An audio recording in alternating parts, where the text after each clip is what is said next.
세 번째로 야곱의 믿음, 이런 제목의 말씀으로 은혜를 나누고자 합니다. 따라해 보실까요? 야곱의 믿음. 야곱의 믿음. 어떤 사람이 하나님께 사랑을 받고 또 사람들로부터 존경을 받기 위해서는 하나님에 대한 믿음을 가져야 하는 거죠. 하나님에 대한 믿음을 갖지 않고 하나님께 사랑을 받는다든지 하나님에 대한 믿음을 갖지 않고 사람들로부터 존경을 받을 수가 없는 거죠. 야곱은 하나님에 대한 믿음을 가졌을 때 하나님께 사랑을 받았어요.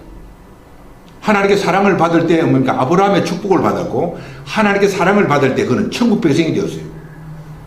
아브라함과 이삭과 야곱과 함께 천국에 앉으려니와 예수님께서 직접 말씀하셨죠. 천국에 가면 확실히 있는 사람 야곱이라는 거예요. 그리고 그 야곱은 자기 후손들에게도 존경을 받는 사람이었습니다.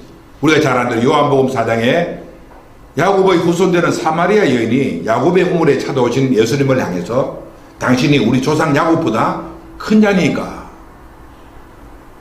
그녀는 얼마나 야곱을 사랑하고 존경했던지 예수님에게 당신이 우리 조상 야곱보다 큰 자니까 그렇게 말합니다. 왜 야곱이 자기 후손들에게 존경을 받게 되었는가? 그가 믿음 시행을 했기 때문에 그래요. 우리가 올바른 믿음 시행을 하지 않으면 후손들로부터 존경을 못 받아요.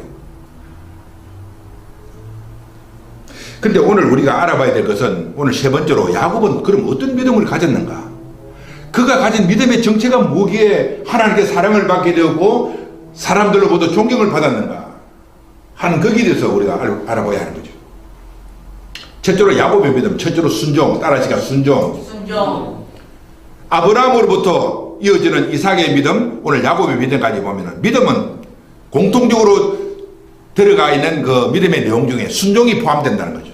믿음의 조상 아브라함도 순종하는 사람이었고 이삭도 순종하는 사람이었고 야곱 또한 순종하는 사람이었어. 오늘 내가 하나님 말씀대로 순종하지 않으면서 나는 믿음이 있다 그렇게 말할 수가 없다는 거죠. 순종하지 않는 믿음은 죽은 믿음이라 그렇게 성경은 말하고 있어요.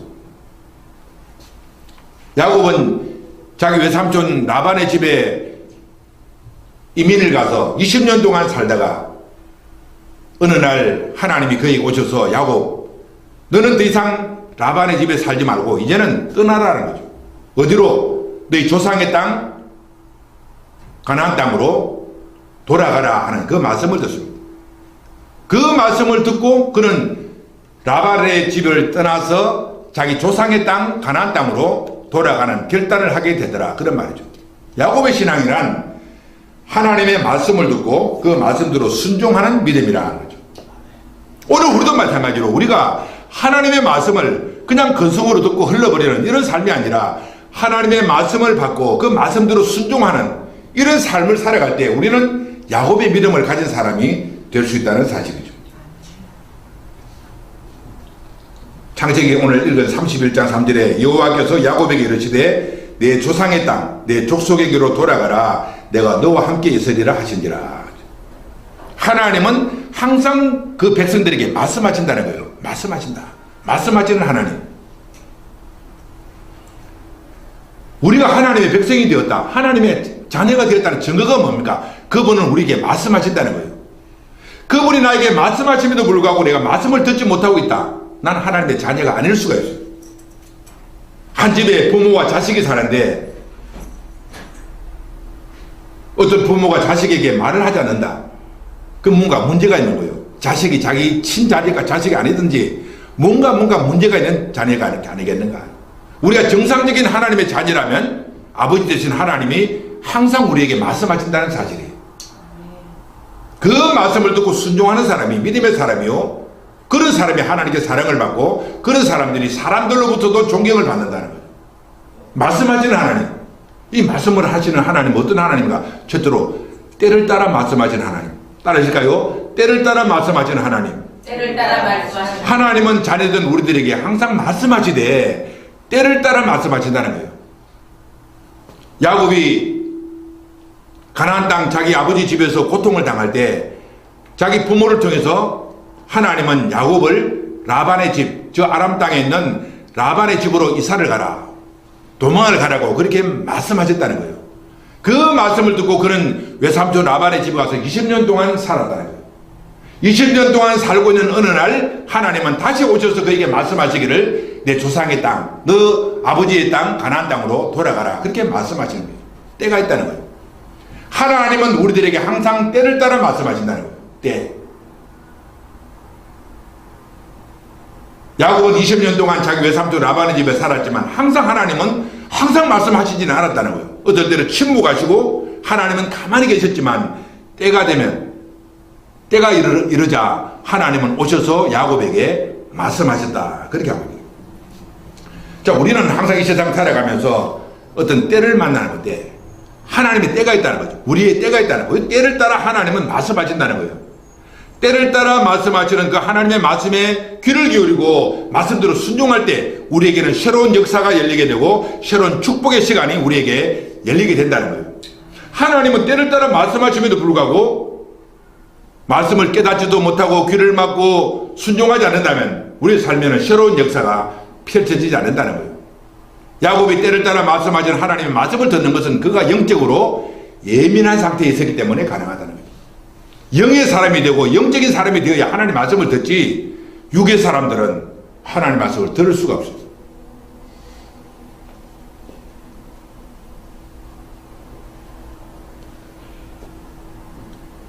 때를 따라 말씀하시는 하나님. 요한복음 2장에 보면은 가나의 혼인잔치에 포도주가 떨어졌어요. 그 상황을 보고 예수님의 어머니 마리아가 예수님께 찾아가서 이 집에 포도주가 떨어졌습니다. 그렇게 하니까 예수님이 알겠습니다. 내 포도주를 마련해 줄게요 하신 거잖아요. 여자여 나와 무슨 상관이 있나이까? 내 때가 아직 이르지 못했다 그런 거예요. 그 말을 들은 어떤 그 마리아와 그 주변 사람들 얼마나 그 충격을 먹었겠어요. 예수님 마치 거절하는 것처럼 냉정한 어조로 하시는 말씀처럼 들린 거예요.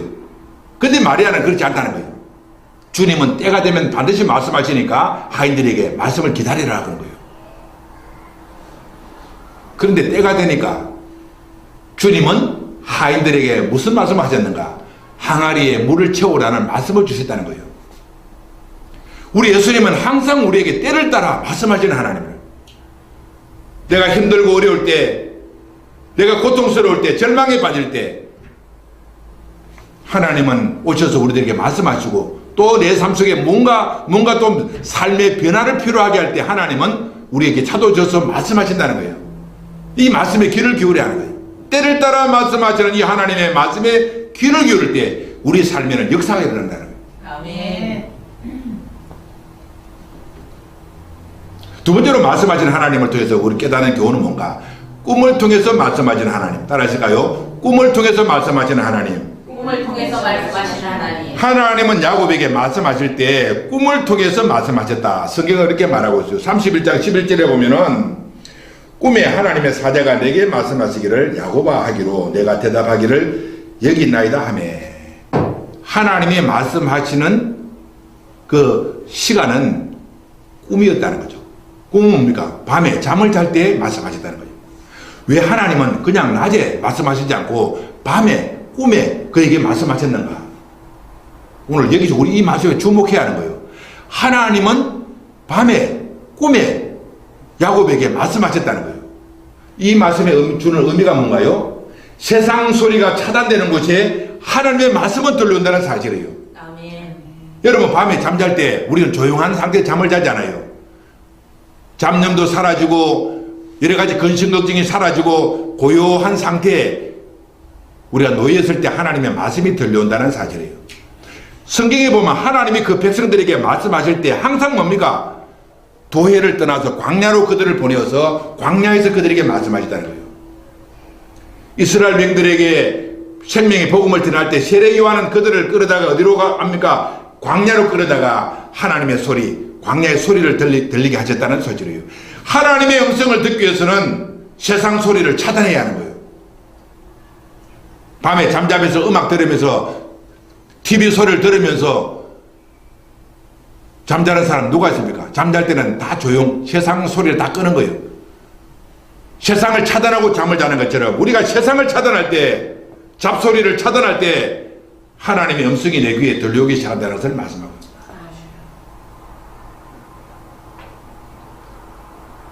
많은 세미나 보면 하나님의 음성을 듣는 법, 이런 세미나 같은 게 있어요.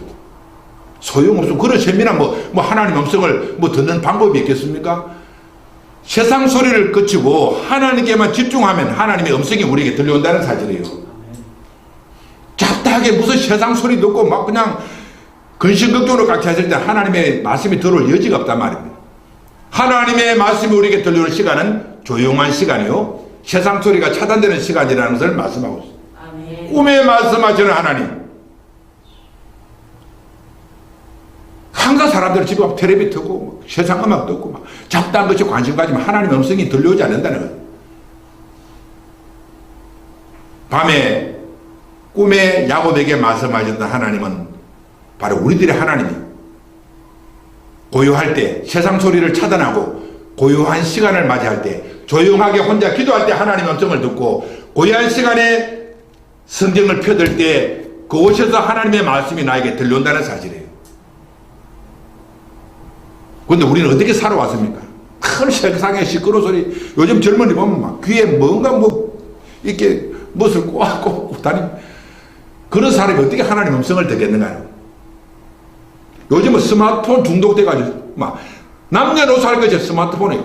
스마트폰 중독되고, 스마트폰 중독된 사람에게 어떻게 하나님 말씀이 들어요? 오늘 마지막 때 이 사단이 하나님 말씀을 못 듣게 하는 기법 중에 하나가 스마트폰 시대를 연 거예요. 물론 그곳에서 우리는 편리한 것을 얻어낼 수 있지만 사단은 그것을 이용해서 사람들이 하나님을 향하여 묵상하게 못하게 하고 하나님의 소리를 못 듣게 하는 도구로 그 쓴다는 사실을 알아야 해요. 텔레비전, 스마트폰, 이 문명의 이기들이 하나님의 음성을 차단하는, 못 듣게 하는 흉긴 것을 우리는 알고 고유한 시간을 항상 마련해서 하나님의 음성을 듣는 저와 여러분 되시기를 주님의 이름으로 축복합니다. 아멘. 자, 두 번째로 이 야곱의 순종은 첫째로 말씀에 대한 순종이요, 두 번째는 권위자에 대한 순종. 따라하실까요? 권위자에 대한 순종. 권위자에 대한 순종. 야곱과 그의 가족들이 순종을 하고 라반의 집에서 순종을 하고 라반의 집을 떠나서 그가 조상의 땅 가나안 땅으로 갈 수 있었던 것은 권위자에 대한 순종이 있었기 때문에 가능했다는 거예요. 지금 야곱에게는 어떤 문제가 있습니까? 라반의 두 딸이 자기 아내가 되었어요. 라반의 두 딸 누굽니까? 라헬과 레아와 라헬이 두 딸이고 거기에 12명의 자녀가 있잖아요. 나는 하나님의 음성을 듣고 지금 빨리 가나안 땅으로 가야 하는 그런 상황이 있는데 문제는 자기 가족들이죠. 레아와 라헬과 그의 자녀들이 어떻게 반응할 것인가, 그것이 이제 문제라는 거죠. 근데 야곱이 어느 날 자기 부인들을 불러놓고 말합니다. 하나님의 말씀하시기를 너는 이제 내 조상 가나안 땅으로 돌아가라 말씀하신다 하는 것을 전달했을 때 이 야곱의 두 아내들이 반응을 어떻게 했습니까? 옳습니다. 하나님의 말씀이 당신에게 임했다면 우리가 당신을 따르겠나이다, 그렇게 말한 거죠. 그런 자기 아버지 집을 떠나서 자기 남편의 고향 가나안 땅으로 돌아가더라, 그렇게 성경은 말하고 있어요. 이 야곱의 가정에서 우리 배울 것은 뭡니까? 권위자에 대해서 순종하는 거죠. 이것이 야곱의 가진 믿음이요, 야곱의 가족들이 가진 믿음이라는 거예요. 권위자에 대한 순종. 그건 오늘날 이 시대의 문제가 뭡니까? 권위자에 대해서 반항하고 거역하는 시대예요. 가장 낮은 데는 뭡니까? 자기 형에게 대들고 저항하고, 자기 부모에게 대항하고 대들고, 자기 선생에게 대들고 반항하고, 국가 지도자에게 대들고 반항하는 이 시대에 살고 있어요. 약한 세대란 말이에요. 믿음이 없는 세대란 말이에요.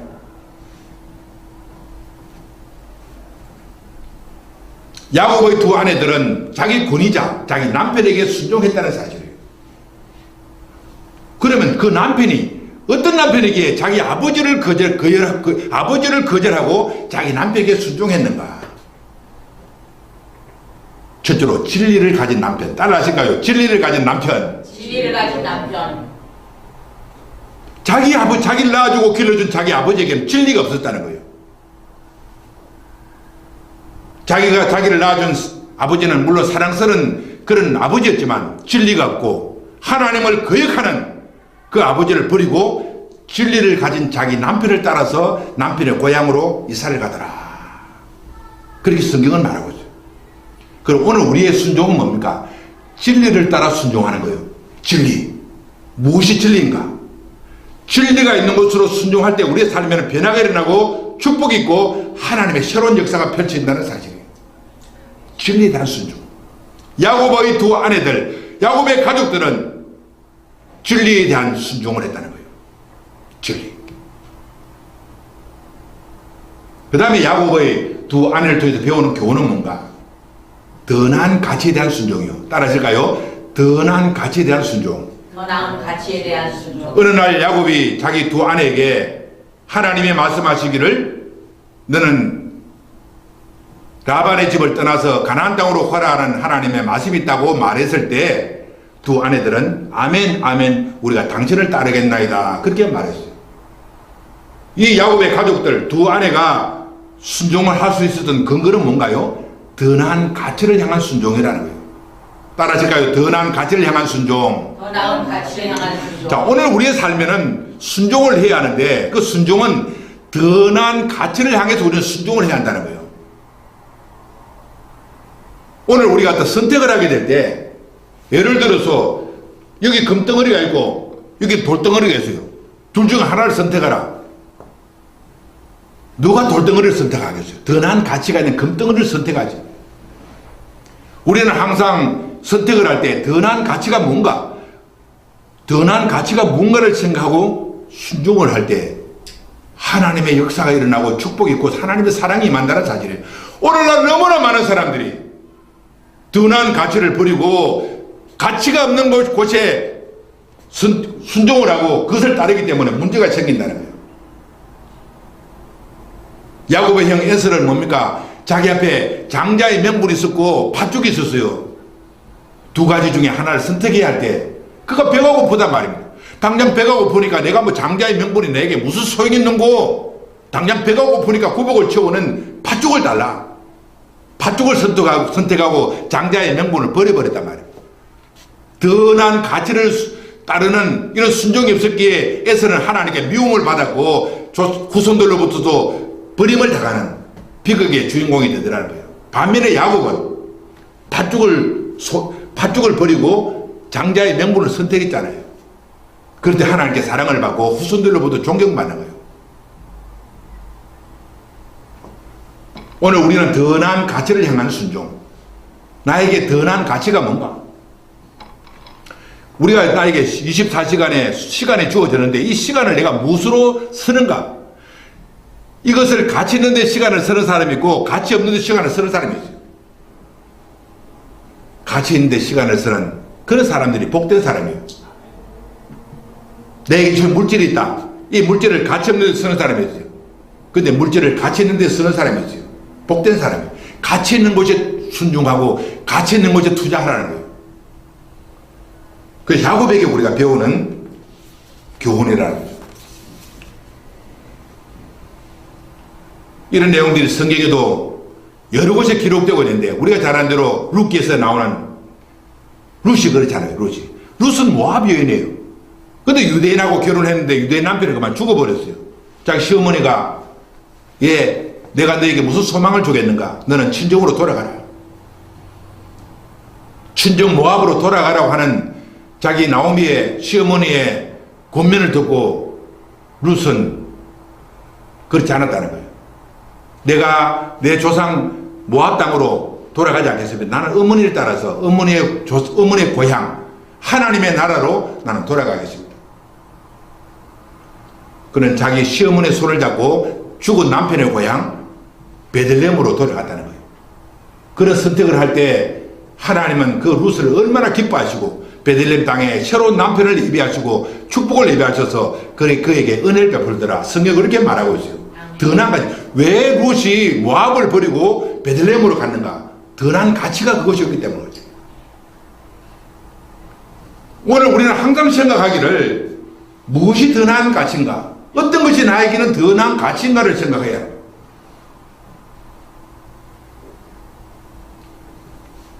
자, 두 번째로 야곱이 가진 믿음은, 첫째로는 야곱은 순종하는 사람이고, 두 번째로는 평화를 추구하는 사람. 따라질까요? 평화를 추구하는 사람. 평화를 추구하는 사람. 믿음의 조상 아브라함으로부터 이삭, 야곱, 요셉 계속적으로 이어지는 믿음의 계보를 보면 공통적으로 나타나는 믿음의 열매가 있는데, 그것은 평화라는 거예요.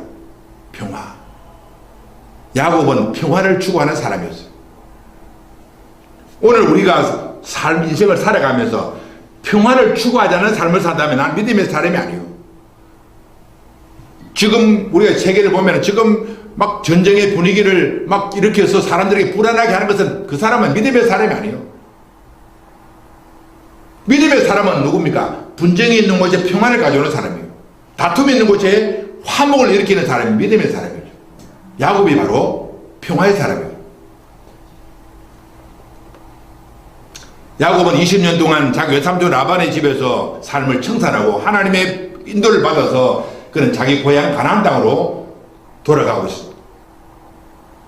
가나안 땅에 거의 도달할 무렵에 그는 사람을 보내서 자기 형 에서에게 소식을 전합니다. 야곱이 돌아옵니다. 당신의 동생 야곱이 바단 아람에 가서 큰 재산을 모으고 거부가 되어서 돌아옵니다. 소식을 딱 전하고 나니까 그때 자기 형 에서가 400명의 군대를 이끌고 400명의 사람을 이끌고 이것은 군대라는 거예요. 에서는 군인의 사람이에요. 들판의 사람, 활 쏘는 사람이죠. 그 친구들은 다 활 쏘는 사람이에요.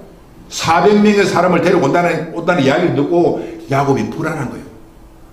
야, 큰일 났다. 우리 형이 과거에 내가 지었던 그 죄를 생각하고 와서 나를 죽이려고 하는구나. 그는 야복 나루터에서 그냥 불안해서 달달달 떨고 있었단 말입니다. 그런 그 시간에 하나님이 나타나시고 그에게 평화를 주셨다. 성경 그렇게 말하고 있어요. 그때 어떤 일이 벌어났습니까? 야곱에게 하나님의 군대가 그에게 나타났다는 거예요. 자, 창세기 32장 펴볼까요? 창세기 32장. 야곱이 길을 가는데 하나님의 사자들이 그를 만난지라. 야곱이 그들을 볼 때 이르기를 이는 하나님의 군대라 하고 그 땅 이름을 마하나임이라 하였더라. 자, 여기 보세요. 지금 에스가 군대를 이끌고 자기를 죽이려고 오는 그 상황에 앞서서 하나님은 야곱에게 보이셨던 어떤 반응은 어떤 것입니까? 하나님의 군대를 만나게 하신 거예요. 여러분, 이것을 보면 하나님은 어떤 큰 사건과 사고를 우리들이 만나기 전에 미리 하나님은 위로하시는 은혜가 우리들에게 먼저 임한다는 사실이에요. 하나님의 군대를 만나고 난 이후에 400명의 군사를 이끌고 자기를 죽이려고 오는 그 형의 군대를 보고 무서워하는 마음이 감소되지 않았는 거예요. 이것이 하나님의 역사예요. 하나님은 어떤 큰 사건 사고를 만나기 전에 먼저 위로하시는 은혜가 우리에게 임한다는 것을 보여주고 있어요.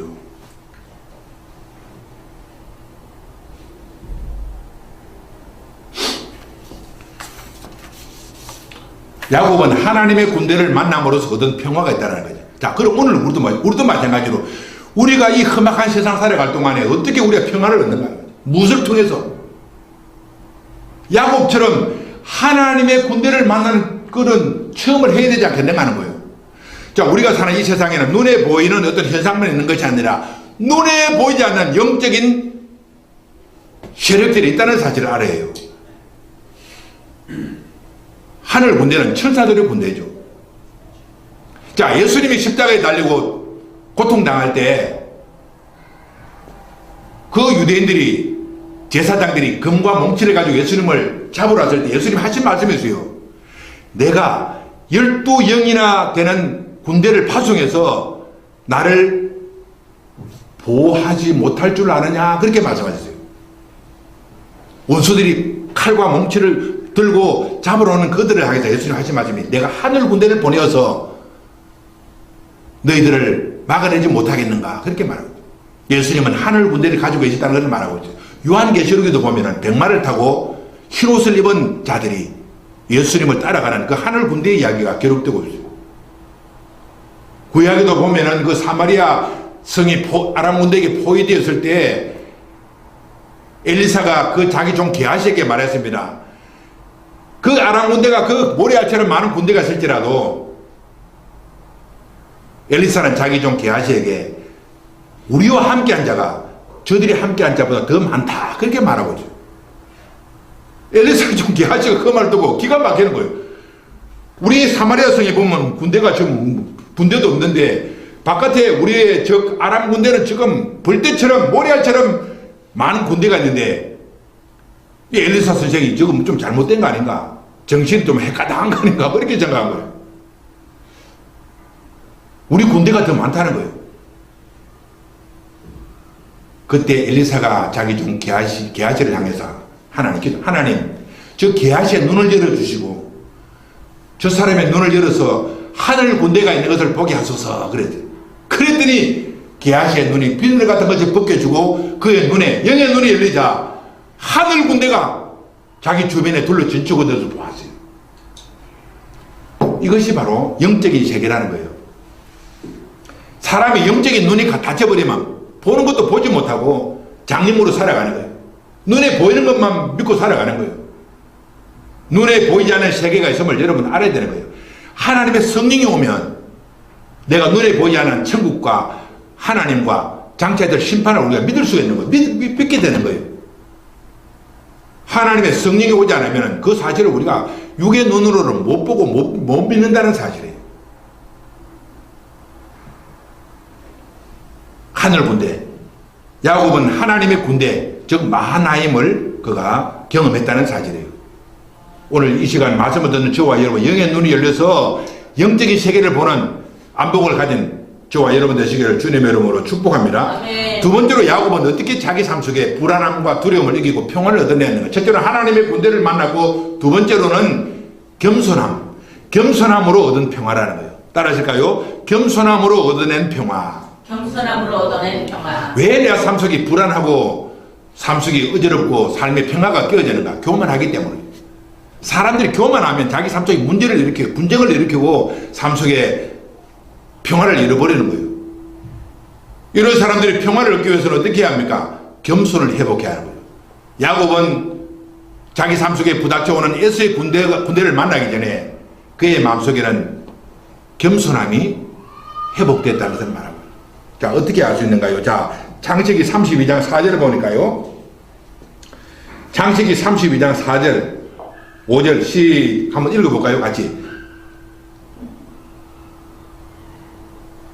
창세기 32장 4절 5절 시작. 그들에게 명령하여 이르되 너희는 내 주 에서에게 이같이 말하라. 주의 종 야곱이 이같이 말하기를 내가 라반과 함께 결혼하며 지금까지 머물러 있었사오며 내게 소와 나귀와 양떼와 노비가 있으므로 사람을 보내어 내 주께 알리고 내 주께 은혜 받기를 원하나이다 하라 하였더라. 이야, 야곱은 자기 형도 그 몇 분 시간차 상동이니까 그 형이라고 또 말할 수 없을 정도로 시간이 뭐 몇 분 차이에 먼저 태어난 형이죠. 그 형을 향해서 뭐라고 그랬습니까? 형을 향해서 내 주님 그랬어요. 내 주. 그만큼 야곱은 자기를 낮추는 사람이에요. 교만한 사람 누굽니까? 아무것도 없이 자기를 높이는 거예요. 교만한 사람. 자기를 높이는 사람은, 교만한 사람은 삶 속에 평화를 잃어버리는 거예요. 자꾸 남에게 분쟁을 일으키고 삶에 문제를 일으키는 사람이 교만한 사람이에요. 자기를 낮추는 사람. 다른 사람에게 자기를 낮추는 사람이 겸손한 사람이고 그런 사람들 속에 평화가 찾아온다는 사실을 야곱에게 배우는 거예요.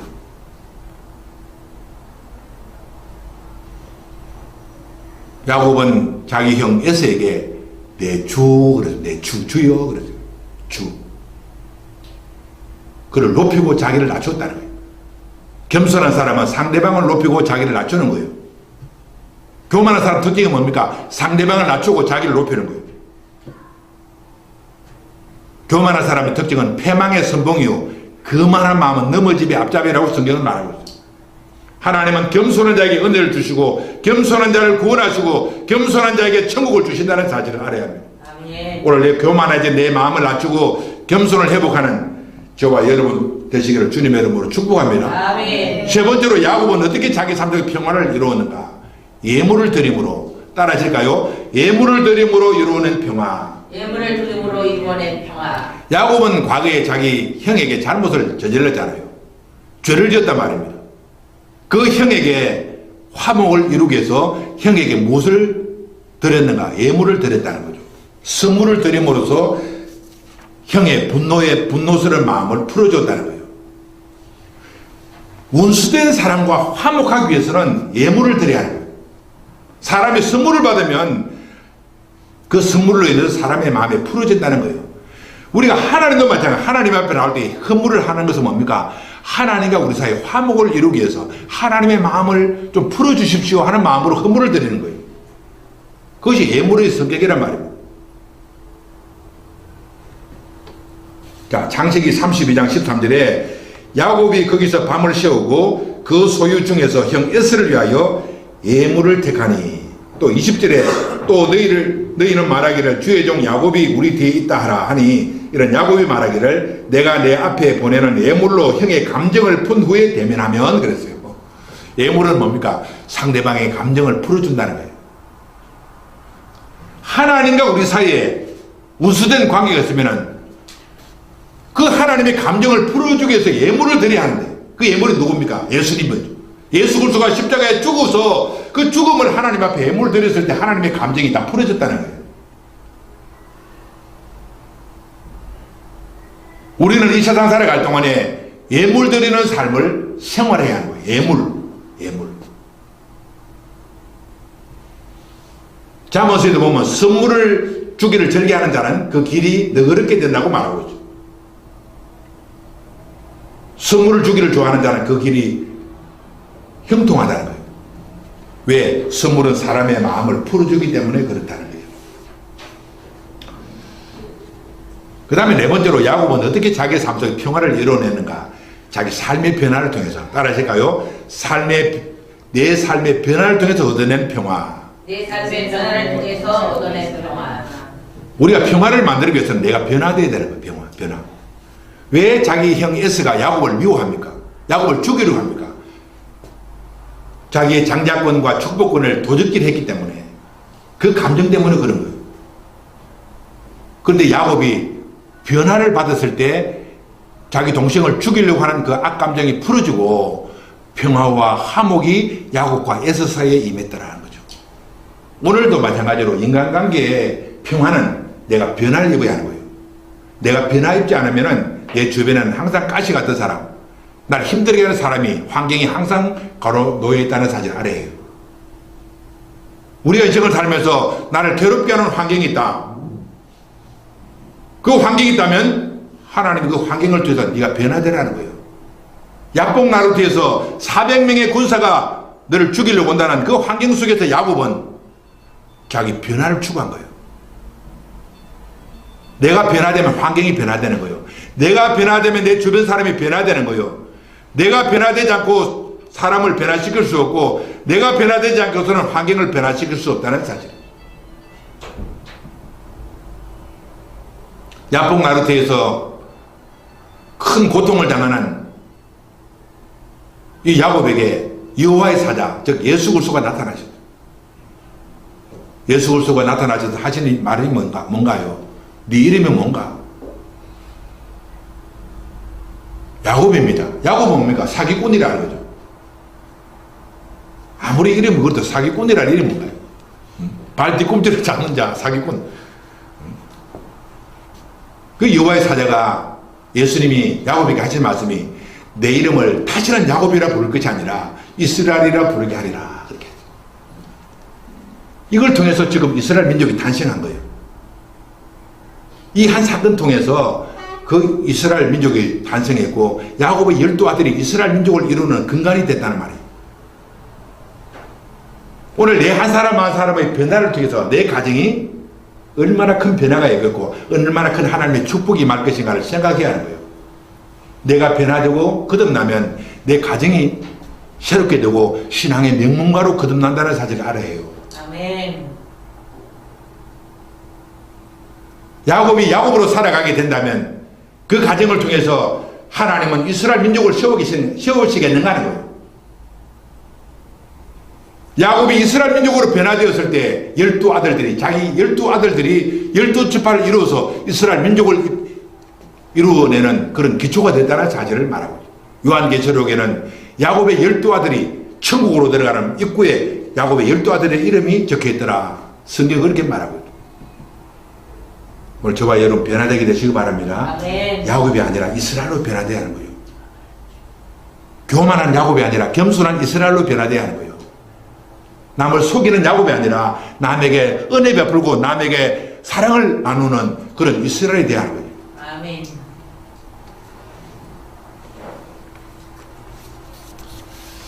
자, 마지막 세 번째로 믿음이란 뭔가? 성결이라는 거. 따라서 성결. 성결. 믿음이란 뭔가? 성결이란 성결. 깨끗한 걸 말해요. 자기 삶에 더러움이 있고 세상에 있고 죄가 가득한 사람이 믿음 생활한다. 그건 가짜예요, 가짜.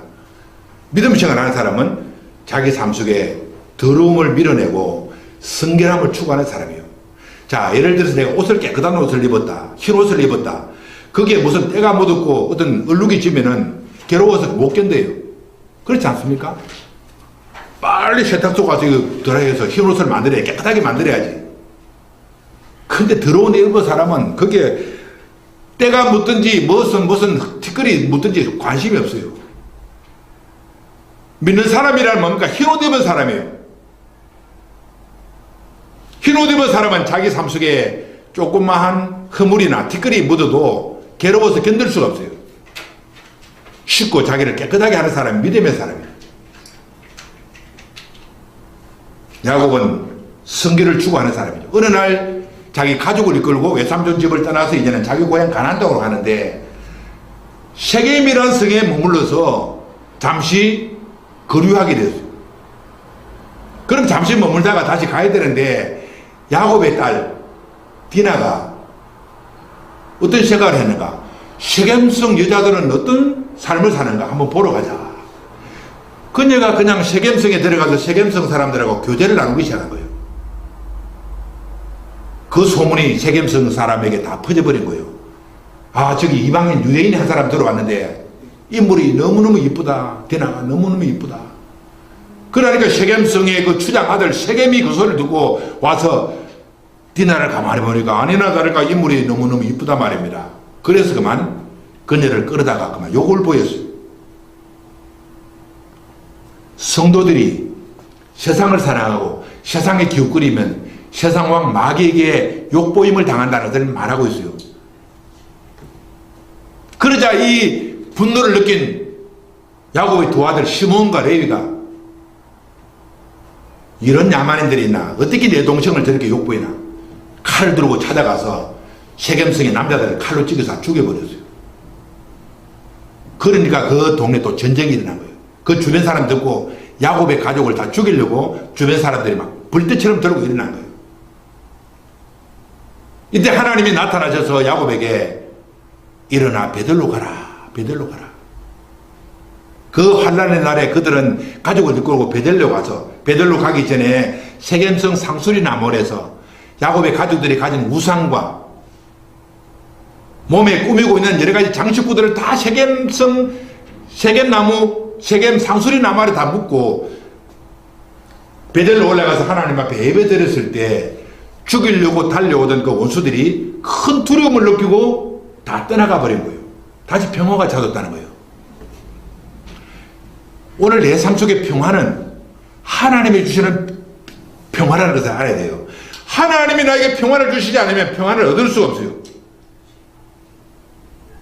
그 평화는 어떻게 얻는가? 하나님이 어떻게 내 평화를 주는가? 내 삶을 깨끗하게 만들 때, 우상을 버릴 때, 내 삶을 깨끗하게 만들 때 하나님이 나타나셔서 나를 도와주시고 내 삶 속에 평화를 얻게 하신다는 사실을 말씀하고 있습니다. 아멘. 성결을 말해요. 성결을 추구하라는 거예요. 희고 깨끗한 옷을 입은 자들아, 네 옷에 묻어있는 얼룩과 더러운 때를 벗어버리고 씻으라. 그렇게 말하는 거예요. 천국에 들어갈 사람은 흰 옷을 입은 사람이 돼야 하는데 흰 옷에 때가 있고 얼룩이 있으면 못 들어가는 거예요. 그럼 오늘 성결을 얻어야 되는데 성결은 어떤 성결을 말하는가? 야곱의 가정에 하나님은 성결을 원하시는데 그 성결은 첫째로 세속으로부터의 성결. 따라하실까요? 세속으로부터의 성결. 세속으로부터의 성결. 자, 창세기 32장 4절에 보면은 그들이 자기 손에 있는 모든 이방 신상과 자기 귀에 있는 귀걸이들을 야곱에게 주는지라 야곱이 그것들을 세겜 근처 상수리 나무 아래에 묻고 그랬습니다. 성결하게 산다는 것이 뭔가? 성결하다는 것은 세속적인 것을 딱 거두어다가 땅에 묻는 것을 말하는 거예요. 우리가 사는 이 세상은 세속이 우리를 지배하잖아요. 세상적인 요인들을 하나하나 끄집어내고 그것을 땅속에 묻고 내 삶 속에 세속을 거두어내는 것이 성결이라는 거예요. 오늘 너무나 많은 사람들이 세속에 물들어 있는 거예요. 세속에 물들어 있는 사람은 하나님의 사랑이 머물지 못하고 세속에 물든 사람은 천국에도 못 들어간다고 성경은 말하고 있어요. 자, 요한일서 2장 15절에 이 세상이나 세상에 있는 것들을 사랑하지 말라. 누구든지 세상을 사랑하면 아버지의 사랑이 그 안에 있지 아니하니. 우리가 세상 사랑하고 세속에 물들면 하나님 아버지의 사랑이 그 사람에게 머물지 못한다고 말해요. 세속을 벗겨내야 하는 거예요. 텔레비 켜놓고 막 텔레비 오락절기고 텔레비 켜놓고 드라마 쭉 빠져있고 세상 뭐 연예인들 이야기 그 관심 가지고 그 세상에 빠져있는 거예요. 시간을 그렇게 낭비하시면 안 된다는 거예요. 기도와 말씀으로 거룩하여짐이라. 우리의 일생은 기도만 해도 시간이 모자라요. 우리의 일생은 하나님의 말씀을 연구하고 공부하는 데 시간을 보내기도 부족해요. 그런데 우리가 어떻게 텔레비 보고 막 스마트폰 보고 게임이나 하고 세상 낙을 즐기는 그런 데 시간을 낭비해야 하겠는가 하는 거예요. 근데 그것이 안 된다는, 그렇게 하면 안 된다는 거예요. 그렇게 하지 않기 위해서 회개하고 성령 받아야 돼요. 하나님의 성령을 받으면 기도하는데 내가 시간을 보내게 되고 말씀을 공부하는 시간을 보내는 사람으로 내가 변화를 이룬다는 사실이에요. 성령 받아야 하는 거예요. 내 노력으로 결단도 되는 것이 아니에요. 아이고, 교회 나갈 때는 목사님이 뭐 기도하고 시간 텔레비 보지 말라고. 그 종교생활 하는 거예요. 그 율법생활 하는 거예요. 괴로운 거예요. 내가 하나님의 성령을 받으면 남이 떠든 말려도 내가 기도하게 되는 거예요. 내가 성령 받으면 남이 떠든 말려도 성경 펴들고 성경을 보게 되는 거예요. 그제도 제가 여의도 가서 여의도 뚝을 건너서 자동차 있는 데로 그 주차장으로 가는 길에 한 그 젊은 30대 여인이 그 처녀 같아요. 벤치에 앉아서 그 낮 시간에 성경책을 탁 성경을 보고 있는 거예요. 낮 시간에 그 사람들 지나가는 그 낮 시간에 벤치에 앉아서 그 모습을 얼마나 아름다운지 몰라요. 저 사람이 저렇게 성경을 펴도 성경 보는 것은 하나님의 성령을 받았다는 거예요. 하나님의 성령을 받으면 기도하지 말라고 해도 기도하고 성령을 받으면 성경책을 보지 말라고 해도 성경을 펴들고 보게 된다는 거예요. 성령을 못 받았으니까 기도도 못하고 성령 받지 못하니까 성경도 보지 못하고 열리지도 않는다는 사실이에요.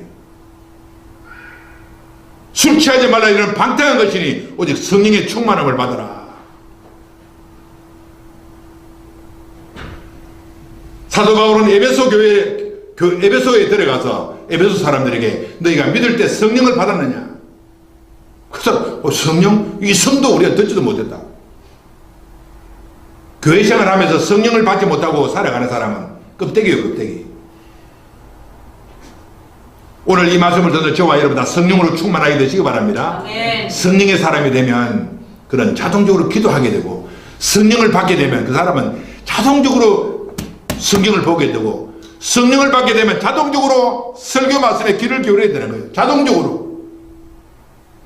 누가 칼을 들고 그걸 죽인다 그래도 성경을 펴고 칼을 들고 죽이려고 해도 그는 하나님 말씀에 귀를 기울이는 사람으로 변화를 입는다는 사실. 종교생활 하는 것은 뭐 성령을 못 받았어요. 성령을 받아야 해요. 성령을 받으면 세속을 끊게 되는 거예요. 두 번째로는 우상으로부터 성결. 따라하실까요? 우상으로부터 성결. 우상으로부터 성결. 야곱의 가정은 지금 뭐가 좀 우상이 있다는 거예요. 이 야곱의 부인 라헬이 자기 아버지 집에서 훔쳐온 우상이네, 드라빔이라는 우상이 있어요. 딱 감추었다가 가나안 땅으로 가거든요. 하나님이 그것을 보고 기가 막히잖아요. 천국으로 가겠다는 사람이 우상을 떠들고 가는 거예요. 그런데 환란을 보내시고 환란 중에 야곱의 부인은 불필요한 이 우상을 땅속에 묻더라는 거예요. 우상을 땅에 묻어버릴 때 평화가 그 가정에 임하더라는 거예요. 오늘 나에게는 우상이 뭔가? 가장 무서운 우상은 자기 자신이에요. 하나님보다도 자기 자신을 더 소중하게 여기고 다른 사람보다 자기 자신을 더 소중하게 여기는 이 이기적인 마음 말입니다. 자기 자신이 가장 무서운 우상이에요. 당신에게 우상은 뭡니까? 우상 없습니다. 네 자신이 우상이라. 하나님보다 자기 자신을 더 생각하고 다른 사람보다도 자기 자신을 더 위하는 사람이 가장 무서운 우상 숭배자예요.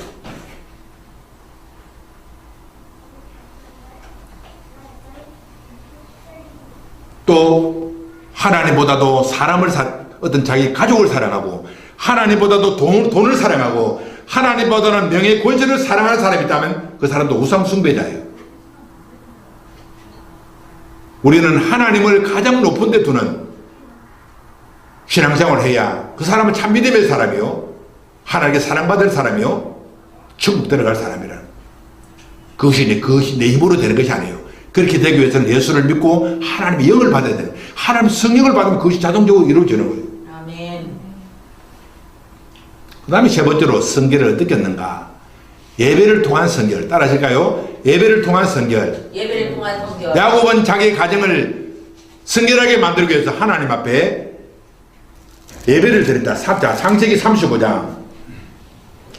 창세기 35장 3절 하나님이 1절부터 3절까지 하나님이 야곱에게 이르시되 일어나 베들로 올라가서 거기 거주하며 내가 내 형 에서의 낯을 피하여 도망하던 때에 내게 나타났던 하나님께 거기서 제단을 쌓아라 하신지라. 하나님께 예배를 드림으로 우리의 삶을 깨끗하게 된다는 거예요. 예배는 뭡니까? 예수님의 피가 있는 곳, 예배는 하나님의 거룩한 성령이 있는 곳, 예배는 거룩한 하나님의 말씀이 있는 곳이죠. 이 예배를 통해서 우리가 거룩해야 된다는 거예요. 깨끗하게 된다는 거예요.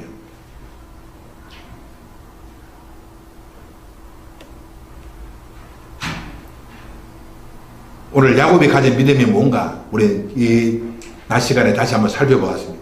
이 야곱이 가진 이 믿음, 순종하는 믿음, 평화를 추구하는 믿음, 성결을 추구하는 믿음이 저와 여러분의 믿음이 되어서 하나님 앞에 사랑받고 사람들로부터 존경받는 저와 여러분 되시기를 주님의 이름으로 축복합니다. 아멘. 기도.